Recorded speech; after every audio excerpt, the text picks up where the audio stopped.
Lição 1. 6 de outubro de 2024. As promessas de Deus.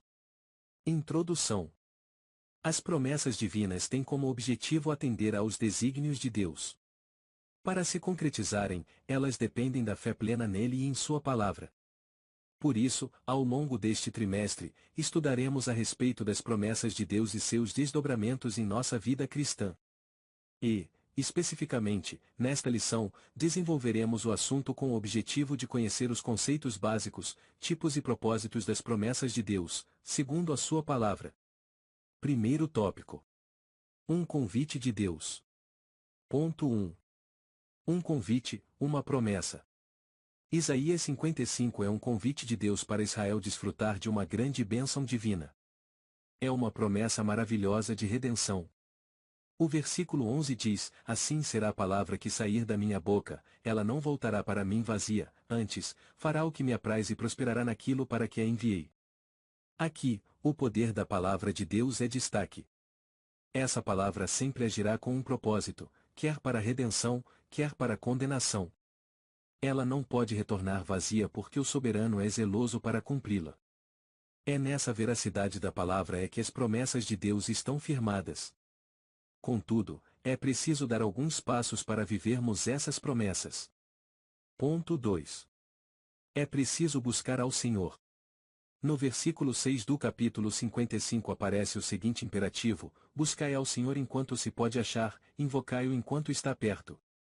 Aqui, somos instados pela palavra de Deus a buscar ao Senhor por meio da oração e de um relacionamento sincero, a fim de alcançarmos uma resposta dele. No Novo Testamento, nosso Senhor ensinou que a quem pede será dado, quem busca encontrará, a quem bate, a porta será aberta. Mateus 7, 7. O Senhor Jesus, então, confirma: porque aquele que pede recebe, e o que busca encontra, e, ao que bate, se abre. Mateus 7, 8.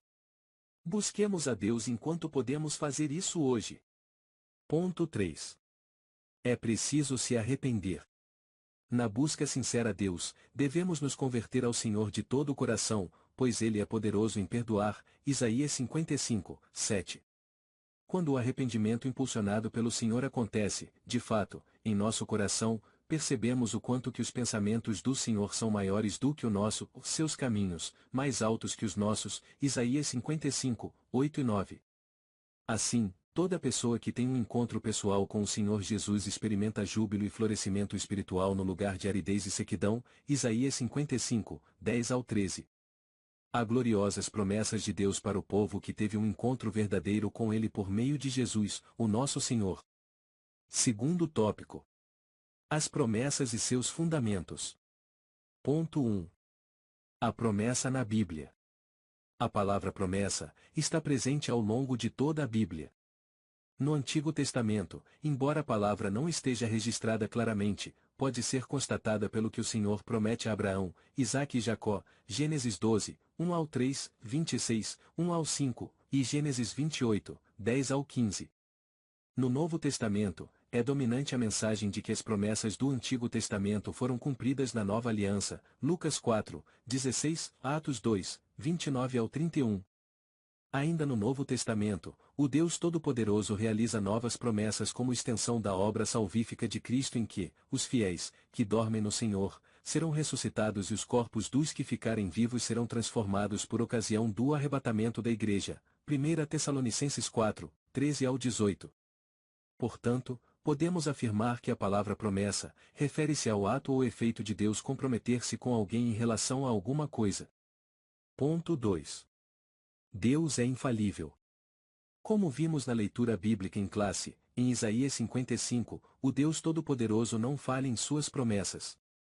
Essa afirmação está fundamentada em seus próprios atributos incomunicáveis, isto é, servimos a um Deus onipotente, onisciente e onipresente. Com atributos incomunicáveis nos referimos aos atributos que ser humano algum pode ter, somente Deus. Por exemplo, o ser humano não tem todo o poder na Terra, não conhece todas as coisas, nem pode estar em vários lugares ao mesmo tempo. O Deus Todo-Poderoso tem essas capacidades como constituintes de sua própria natureza. Por isso, ele não falha e não muda. O profeta Isaías constata essa verdade dizendo: ainda antes que houvesse dia, eu sou, e ninguém é que possa fazer escapar das minhas mãos, operando eu, quem impedirá? De Isaías 43, 13. Ponto 3. Deus zela por sua palavra. Como vimos em Isaías 55, a palavra que sai de Deus tem um propósito determinado para cumprir. Versículo 11. Aqui está embasada a fidelidade de Deus, por isso, ele garante o cumprimento das suas promessas conforme estão expostas em sua poderosa palavra.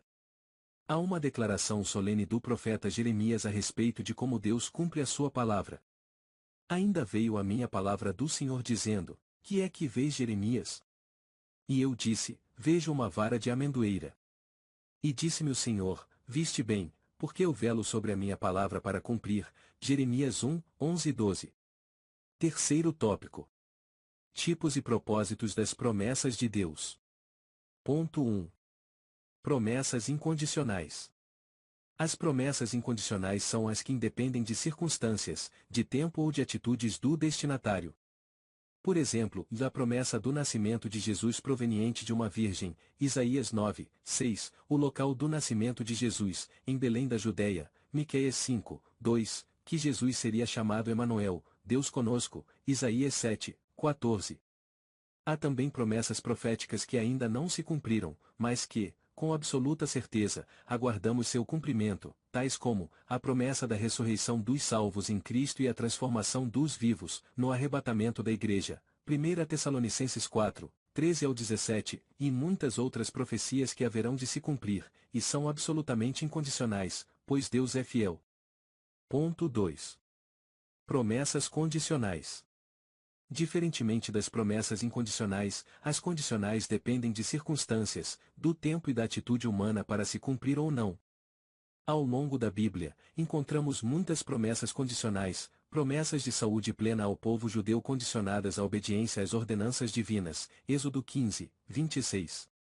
Variadas promessas condicionadas também à obediência do povo, Deuteronômio 28, 1. Promessa de receber o perdão de Deus condicionadas a perdoar o próximo que nos ofendeu, Mateus 6, 14 e 15. Promessas de permanecer no amor de Deus se guardar os mandamentos de Cristo, João 14, 23 e 15, 10. Ponto 3. O propósito das promessas de Deus. Ao longo da Bíblia, percebemos diferentes propósitos para Deus cumprir suas promessas. O primeiro deles é o de Deus estabelecer uma aliança com o ser humano, Gênesis 1, 27 ao 30, Gênesis 2, 16 ao 17. O segundo, de reconsiderar o destino da raça humana, dando-lhe mais uma oportunidade por meio de um justo, Noé, Gênesis 9, 11 ao 17. Outro propósito seria mostrar a eleição de um povo como parte de sua aliança com Abraão, Gênesis 12, 1 ao 3, e Êxodo 19, 5 ao 6.